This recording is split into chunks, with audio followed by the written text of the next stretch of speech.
What is going on, YouTube? Northeast Ohio here for our little weekly market recap of the three major sports. So I don't got a ton today. It's it's kind of been a little quiet for the most part. Um, the baseball market, they're in the thick of the playoffs. We'll talk about baseball first because it's gonna be the quickest. Um, and the card market, as you can see here, we have market movers open and we're looking at the sales volume by card. Once again, I like to do this because it kind of shows you like what's moving, what's shaking, what's selling, or what's being sold. Number one's Lou Bob. That's not that shocking. He's the hottest rookie of this year.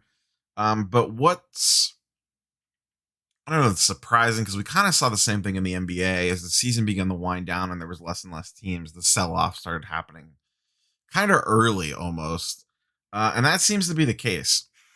There is a ton of red on this chart except for Ken Griffey Jr.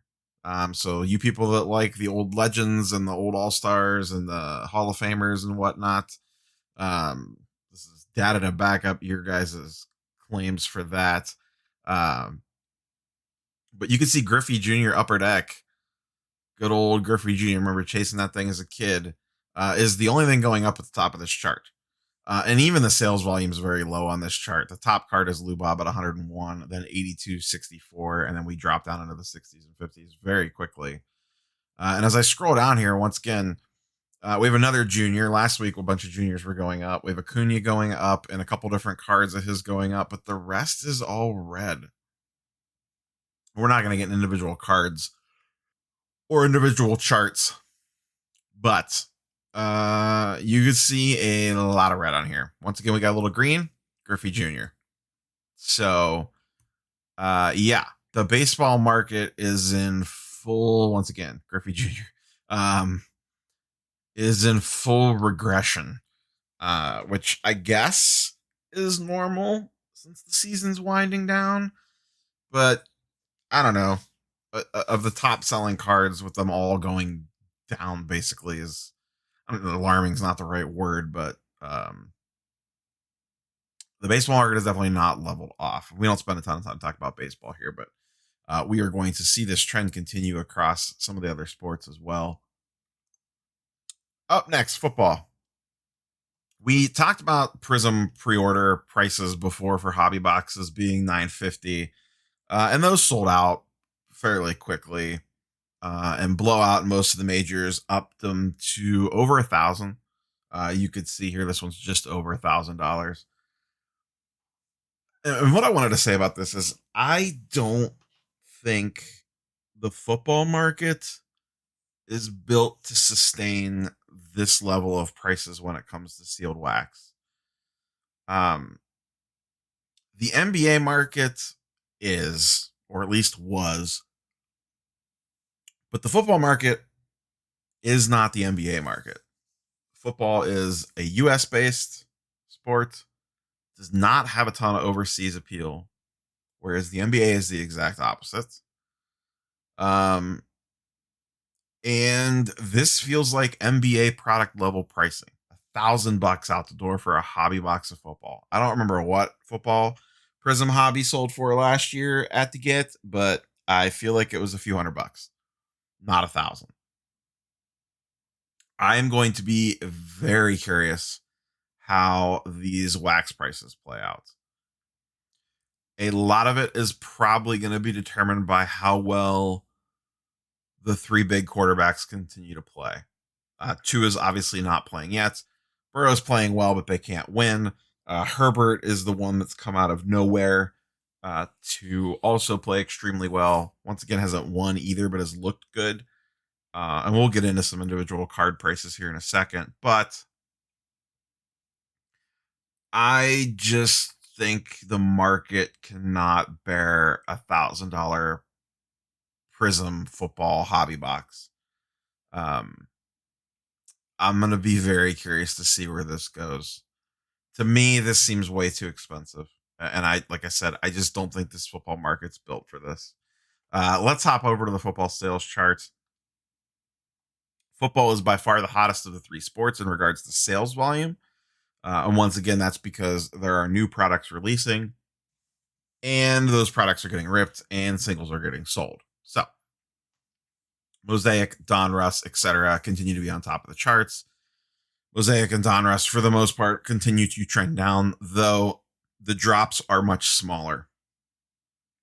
We've talked about this the last 3 or 4 weeks of this, where they were dropping 20%, 30% a week. Now they appear to almost be leveled off. You could see Burrows down 14% in Mosaic, Two is down 5%, and Herbert is actually up 20%. Not surprising he got named the permanent starter. That's to be expected. So, in regards to the other Mosaic players, it appears that their markets are relatively set now. I'm assuming this week, pending no craziness, that the Mosaic single levels should continue to level off, if not flatten, and then we'll kind of turn it into the normal, you know, based off how the guys play, etc., get hurt and whatnot. In general, we do see some green on the football chart, so that's good, but it is very clustered around a few players. And it's the same guys we talked about last week: Josh Allen, Justin Herbert, and some of the Seahawks, specifically DK Metcalf and a little bit of Russell Wilson, but even some Wilson stuff's trending down. Um, and Tua just a little teeny tiny bit because there's been rumors that he may start sooner rather than later. Also, little mini Jarrett Stidham spikes, as funny as that sounds. But Kyler Murray continues to trend way down another 20% on his base Prism. The first 2 weeks of the season, he was the golden child. The last 2 weeks, he's the king of the sewer. I don't know. This football market just continues to baffle me. Lamar Jackson base Prism down 24%, down to 156 now. This is the lowest that I remember this being in forever. Aaron Rodgers slightly trending up. Baker's basically flat. But once again, more Lamar based on Russ PSA 10 rookie down 20%. You scroll through this list, there's a lot of red on here. And once again, we can even see Russell Wilson down a few percentage points on his Topps Chrome Raw. But it's just, I don't understand like the Lamar stuff going down and like the Mahomes stuff going down. They're playing fine. Some of these guys I get going downwards, but those guys it doesn't make sense on. Even Kyler.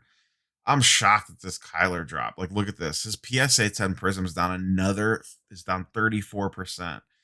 Down all the way to 525. I believe, let's click on the chart really quick here. I am pretty sure this was $1,000 card, over $1,000 card before the season started. Yeah. Look at this. Almost 1,100 back in September 23rd. And look at the way that this chart tails off. And this is with, like I said, the season started right around here-ish, the 8th, 9th, was around 700. He played well those first couple weeks, looked good with Hopkins, spiked up to 1,100. Team hasn't looked as good the last 2 weeks. All the way down to 575 now. I mean, this is where it was back in the early days of the run-up to the season. You got to go back almost to the end of July to see where it was this cheap again. If you were looking to get in on Kyler, man, hope that they keep playing poorly, and this is your chance, because I think he's going to be pretty decent. I think he's electrifying. He's going to put up some big plays. This just shows how finicky this market is with these guys. They have one bad game, and their prices just crash. And I mean, the opposite's true too. Like, Josh Allen's played well, his stuff's gone up. But I feel like the falls are way harder in the football market than the rises, if that makes sense. Josh Allen's played well, his stuff has definitely gone up, but I feel like it hasn't gone up as fast as it has for Kyler Murray going down. And I could be wrong on that. I haven't pulled any numbers. Um, but it just seems like this Kyler drop is insane to me.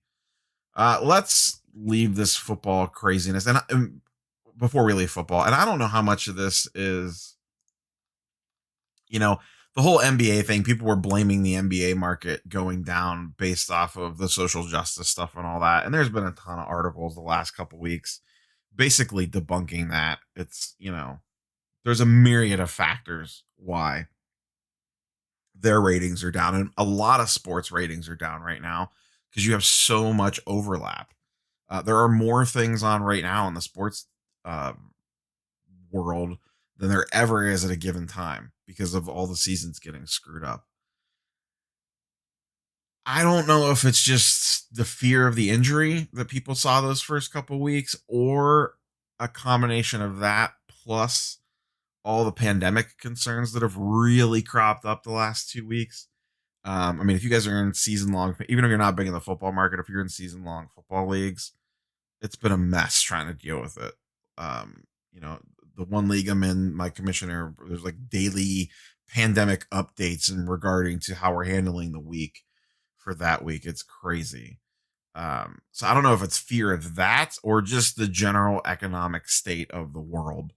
But the football market continues to be topsy turvy. Let's hop over to NBA, which is also fairly quiet. You can see the number one card on the chart is Tyler Hero at 281.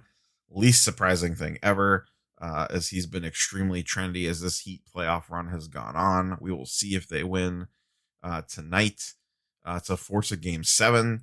But you could see the LeBron market has not liked what they've been seeing out of the Lakers. His base Prism Raw is down 20%, both, and the PSA 10 is down 16%. This is the cheapest I remember these cards being in forever.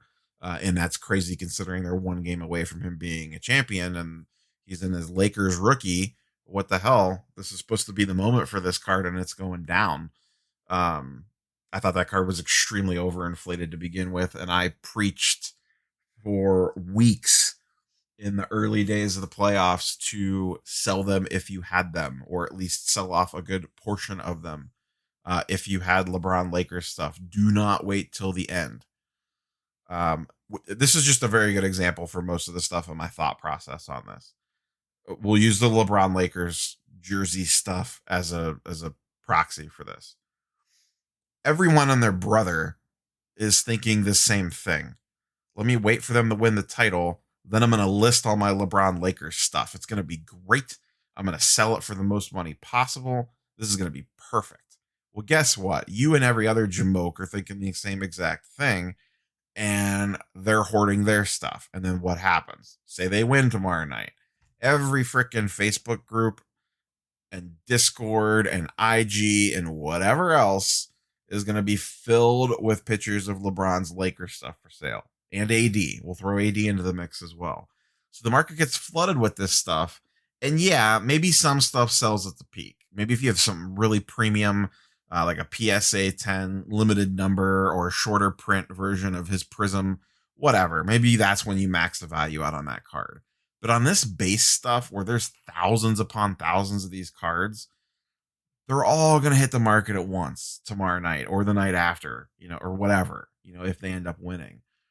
And it's hard to punch through that noise. And what happens is everyone just starts undercutting each other.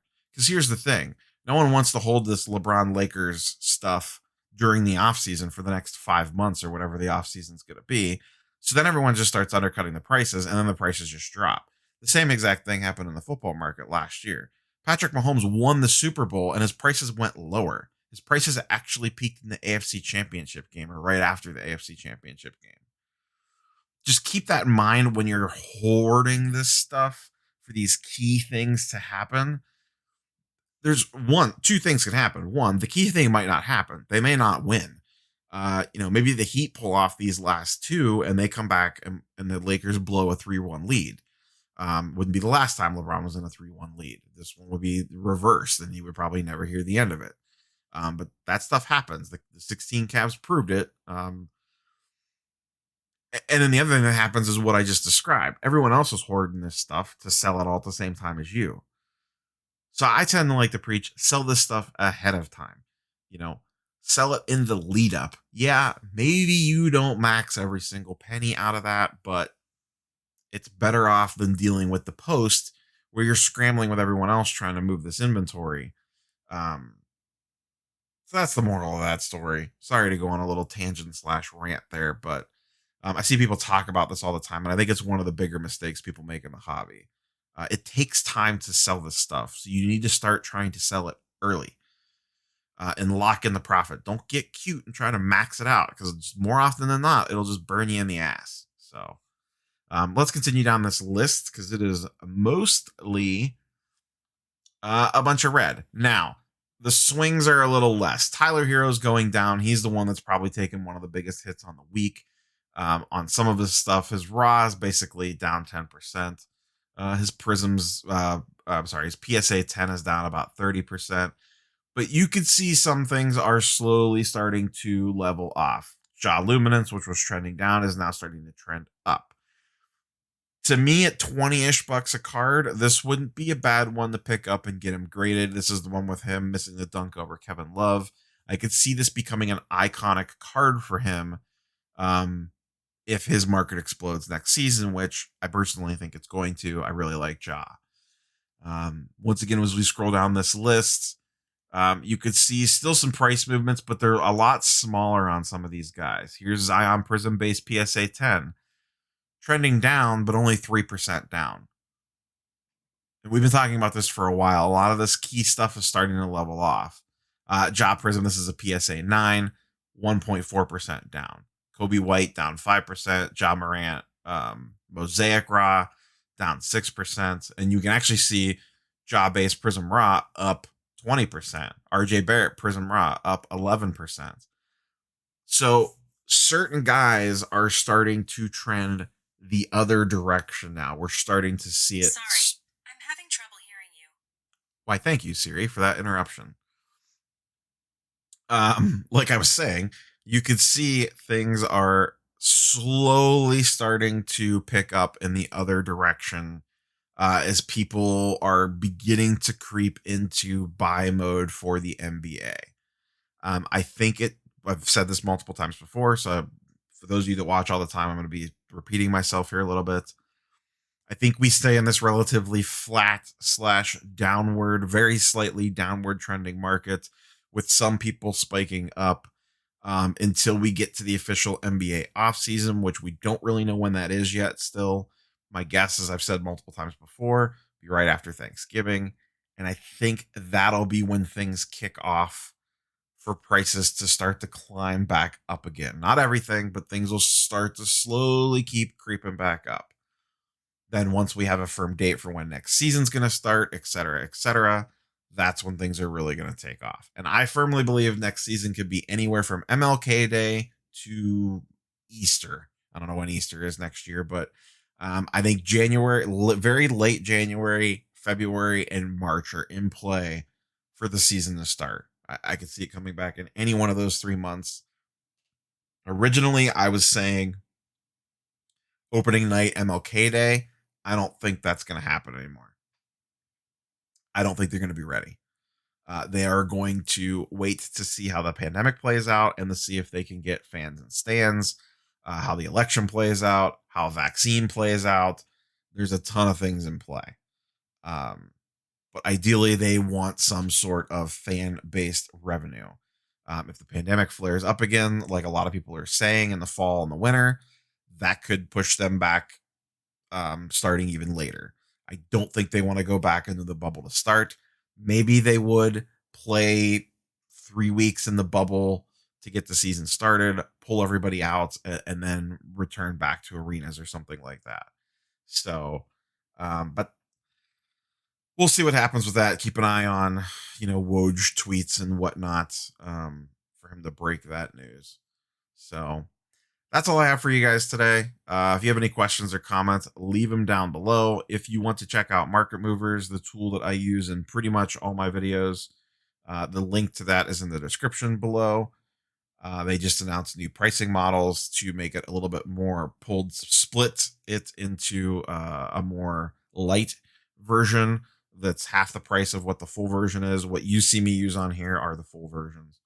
But if you have any questions on that, let me know in the comments down below, and then do all the other YouTube stuff like comment, subscribe, all the good stuff if you're not already subscribed. And we will catch you guys on the next one. Speaking of the next one, probably something Tuesday. I just don't know what yet. And then I did not do one this week, this past week, that is. But I think this coming week we will do the Wednesday night live stream again. That went pretty well the first time. I don't know that I want to crank them out weekly yet, but I did not do a live last week. So let's plan on a live this week, and we'll shoot for Wednesday.